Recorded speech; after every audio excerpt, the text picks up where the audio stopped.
You open your piece by displaying really a sharp contrast in how the Minneapolis police recounted their interaction with George Floyd, which we later found out was a murder, and what actually happened, which was a murder. And the statement was entitled, "Man Dies After Medical Incident During Police Interaction."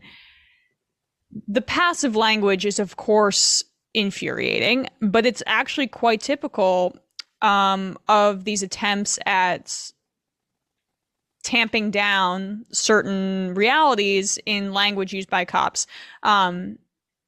So this is a long-winded way of saying they lied. And if you live in a community that's heavily policed, this is, of course, you understand that cops lie, but it's not widely accepted, especially among white people. So just let's break that down first. Just take us through that dichotomy. Absolutely.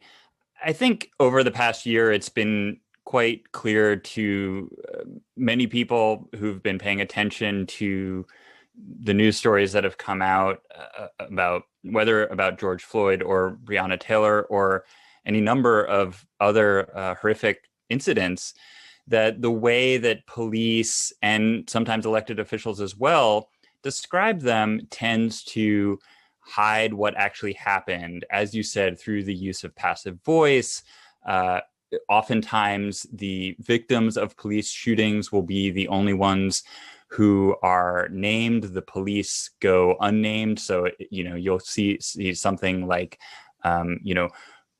motorist shot, but we don't know who shot them, or even motorist dies after bullet fired, and sometimes they get really, really ridiculous in terms of the way that they hide the action. They misinform people. But the point that I want to make in this article that I've written is not simply to highlight the kind of abuse of plain language that occurs in these press releases or statements from a podium by a police chief. Of course, this is important, but in fact, I think that once we dig deeper, we need to understand why it is that these obfuscatory statements are made in the first place. And what I argue is that they're sort of symptom of a broader misunderstanding of what policing is that both police themselves offer, but also that many people, I think, unfortunately buy into in terms of what people expect police to do and ask people to do. And of course, as you suggest, there are very stark racial, ethnic, and other divisions in terms of these understandings and misunderstandings about what the institution of policing is. And just to be clear, what I say in the piece is that the core mission of policing is not public safety, despite all of the sort of propaganda to make that case that we encounter on a daily basis, both fictional and nonfiction. But in fact, the core mission, I say, is social control. Absolutely. I think there's a tendency too for people to believe the mythology because that's easier. And also unpacking these lies that are so ingrained in the way that we view our government and police that we see on a regular basis. So we're driving down the street.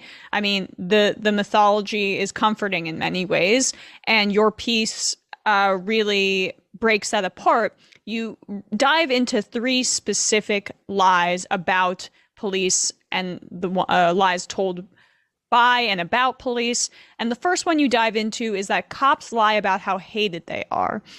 Explain to us how polling contradicts the narrative that, cops are victims and are besieged by all of this hatred by the public. And then, of course, as well, the difference in how police are viewed along racial lines in terms of trustworthiness and favorability.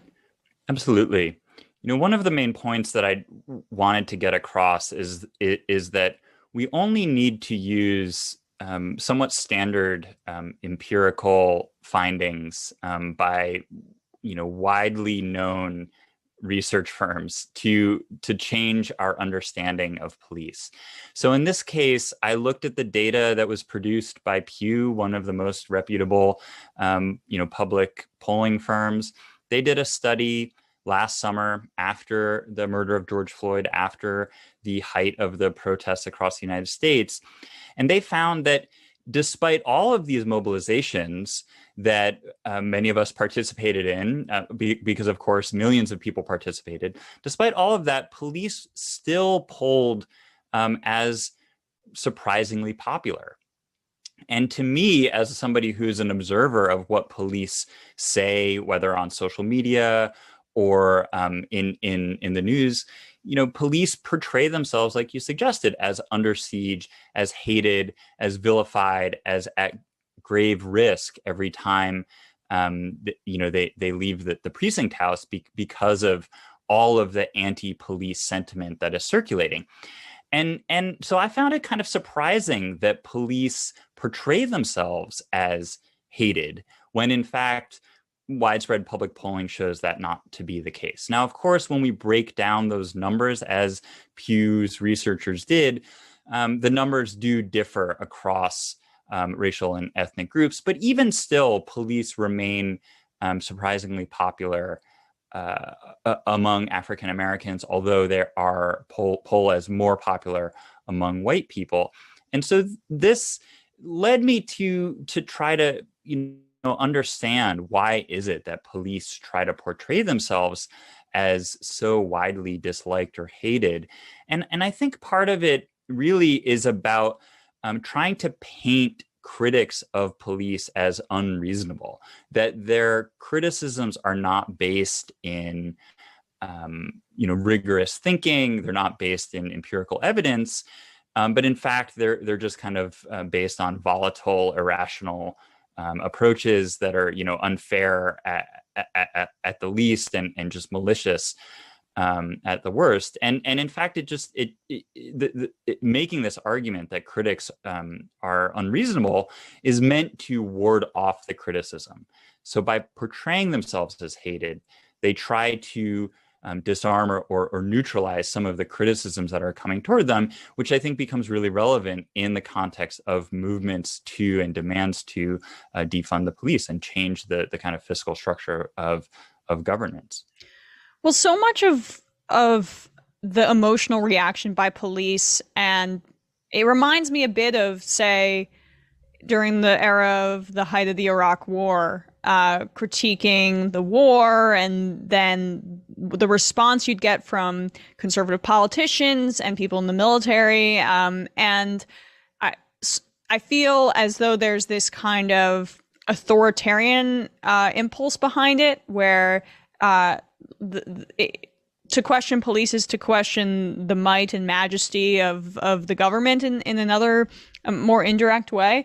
And then I would also, I guess, hypothesize that the attempts to portray their critics as unreasonable also dovetails quite nicely with the racism behind some of those statements, because it's probably easier for the audience they're trying to speak to, white people, to portray Black people, who I think they're, dog whistling, are their critiques, or their critics, I should say, as unreasonable or, not like you. Is that, am I getting warmer at least? Yeah, I think that's exactly right. I think there is a really strong tendency to, and this of course is something that the Bush administration would have recognized well, is a strong tendency to divide the population into an us and a them, to really create a very strong division where if you're critical of actions by police, you're critical of not just the entire institution of police, but you're perhaps critical of all of modern society. To create this really strong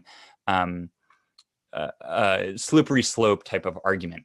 What's of course interesting to me, for people on the left, I think a lot of people would actually say, well, once we start critiquing individual incidents of of police violence. This opens us up to critiques of the institution itself, and then the role of the institution in upholding capitalism, in upholding a racially stratified white supremacist society. So, of course, there is a kernel of truth to this idea that comes from police.